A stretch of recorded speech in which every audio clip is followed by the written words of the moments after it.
First of all, what is glutathione? Well, it's an antioxidant. It's actually a tripeptide composed of glycine, glutamine, and cysteine, which are just amino acids. And it's known as the master antioxidant. Now, the good news is that we all produce glutathione. You don't have to take a glutathione. In fact, glutathione, the supplement, is very poorly absorbed. And so again, the main way we get glutathione is through the foods that we eat, but you're going to find out at the end of the program some supplements that'll help. But the good news is we produce our own glutathione. The bad news is that there's many things that deplete our glutathione levels, like exposure to toxins and pollutants and even drugs and xenobiotics. Poor nutrition, the aging process really drains our glutathione. You'll see that in another slide. Chronic inflammation is like having a leak in your glutathione gas tank, as well as chronic inflammations or infections. Chronic infections like HIV. Most HIV patients and AIDS patients have very low glutathione levels, chronic hepatitis C, and I check the glutathione levels of these patients.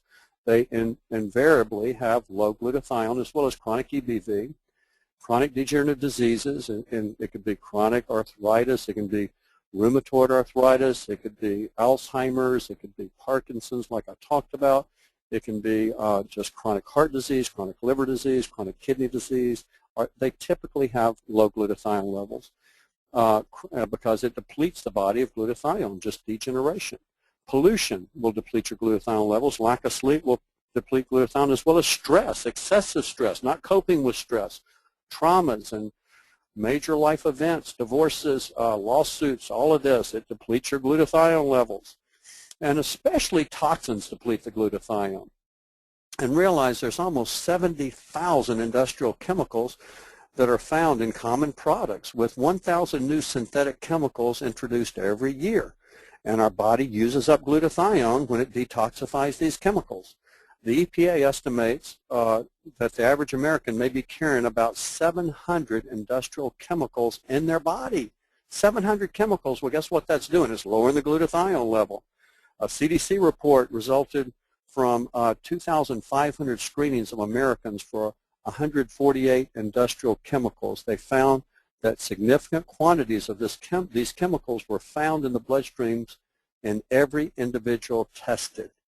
Realize there's over 900 drugs that's been linked to liver damage and low glutathione levels as a result, including statin drugs. There's so many Americans on statins for high cholesterol, but the doctors don't realize it depletes glutathione. That's why a common thing we see as physicians is elevated liver functions.